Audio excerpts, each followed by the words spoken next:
Welcome to another video.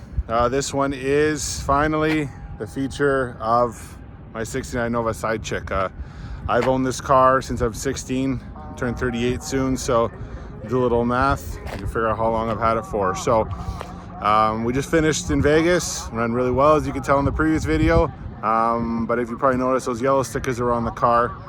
It is for sale. We'll do a whole feature on it right now, show you guys everything on it, and then we'll go from there. So let's run through the car front to back. It has weld drag lights front and back. The bead locks were done by Champion when they were in business. This is a big thing that this car gets so much attention is because of these wheels. If you notice, they're actually bolted on here, here, and here. When I talked to NHRA, they said I can run them long as they are secured. So we made those custom adapters. Going around, car was painted by Ravi at Head Turners Restoration in Selkirk, Manitoba. He picked the color. He gave me some renditions, and he calls this side chick blue. I really like it. It's got some pearl. It really pops. Really like it. Going around the car, it's got factory bumpers. The only fiberglass on this car is the hood and the front valence. In the back here, parachute. So one thing that John Tell did my roll cage that is in the car. This actually disconnects from underneath, comes out, and license plate goes back up. In the back here, you can see dual AGM batteries. We have that for weight. This weekend in Vegas, as you can see, a couple of those passes, shoot that, and we had to make some changes, put some weight on the front, move stuff around. Worked really well this weekend. So this has a 16-gallon fuel cell, 2 internal Walboro pumps, and also has a 20-gallon per minute mechanical pump with the cable drive, as you can see. Dash 20 feeding it, goes all the way around. There's a check valve underneath there. You can see it right there. And then it goes underneath, and then to my fuel filter. The fuel filter that we use is actually a diesel pump oil fuel filter. Works really well, inexpensive, and I'd rather change them than buy more expensive ones and have to manually clean them all the time. Back here, the wiring we have here, we have the Access G meter, dual relays for the pump, and then the trans fan underneath. This is quite neat that we did here. What that is the fuel gauge, and you can see dash and cell. So what we did is, my crew kept on complaining that they don't know how much fuel it is in because you can put it through this hole. So right here, because it's a thermistor, is we just change it from dash to cell. And on here I'll show if we want the cell, or on the dash it sends it to the Haltech dash. Works really, really well. Walking around, we'll go underneath. So underneath, you can see it's quite serious. It is a full 4-link floater with low prep brackets, QA1 mod shocks, 10-inch shocks. The big thing with this thing here is I wanted it to, when we took the ladder bars out that were in the last video, when we did the 4-link, I said, you know what, let's spend money on the floater. Yes, it adds more weight to the car, which the car does weigh 4,000 pounds. Instead of side chick, I think I should have named it 2-ton. So for that, so continuing around,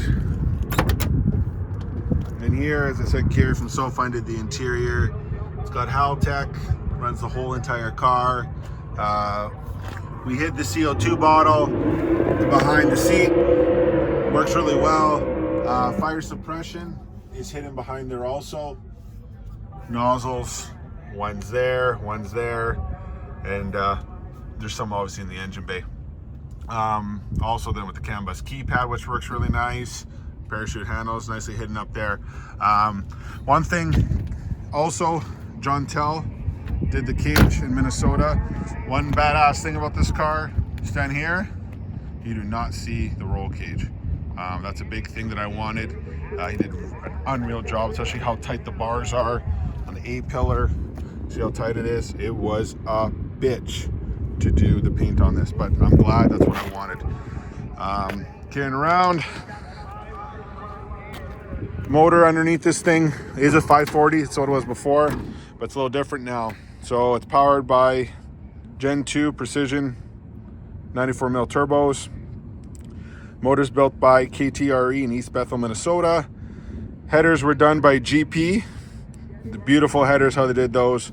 Has 16 injectors. We got 8 Siemens Decas, 225s, and then we have 8 550s. Works really well.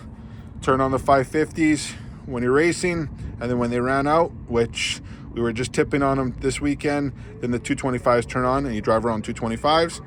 This thing runs on methanol at the racetrack.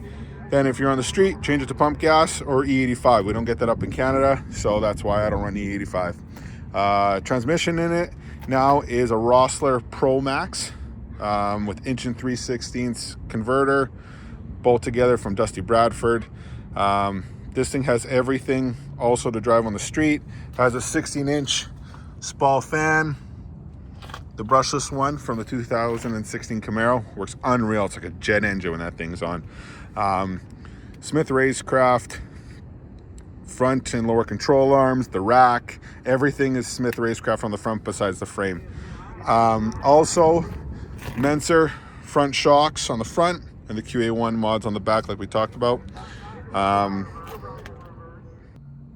Last time we didn't start it up, so this time we're going to start it up. It's running on methanol, like I said.